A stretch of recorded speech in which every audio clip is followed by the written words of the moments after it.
Nommez votre atout. Depuis aujourd'hui et jusqu'à la fin de l'année, 6 binômes, composés d'un formateur en entreprise et de son apprenti, sont visibles sur les bus de Transeine. Une campagne mise sur pied par le service des formations post-obligatoires du canton de Neuchâtel. On n'est pas habitué à se voir comme ça.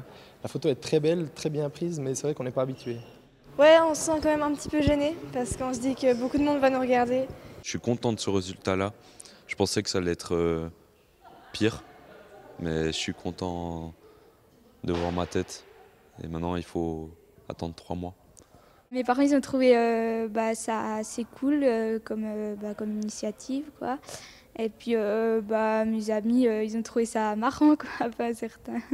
C'est un peu étrange pour être honnête, mais je pense que ça va être une bonne expérience. Je vais me faire un peu chambrer par les amis, mais ça va être bien. C'est amusant, puis c'est une certaine fierté parce que c'est pour la promotion quand même de l'apprentissage dual, hein, c'est pour la formation professionnelle et puis c'est un thème qui me tient à cœur. Hein. Notre objectif, c'est effectivement de développer le nombre de places d'apprentissage. Donc il faut qu'on travaille aussi bien auprès des apprentis pour leur montrer la valeur de l'apprentissage qu'auprès des entreprises pour leur montrer en fait tous les avantages de s'investir pour la formation.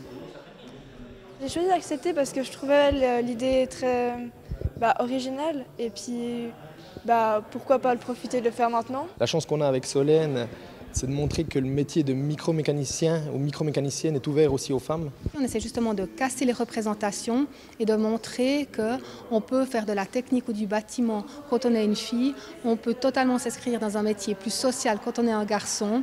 Donc c'est justement la volonté de montrer que tout est ouvert à tous.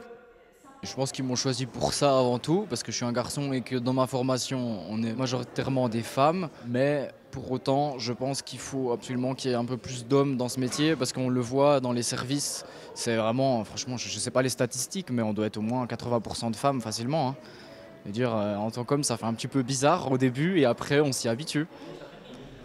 Je vais rester moi-même et je vais tout faire pour être pas le plus fort, être le plus performant possible dans ce métier et pouvoir évoluer, y aller le plus loin possible. Je suis fier de ce que je fais et content de pouvoir faire la promotion de ma formation pour finir. C'est cool qu'on motive les entreprises à former, quoi.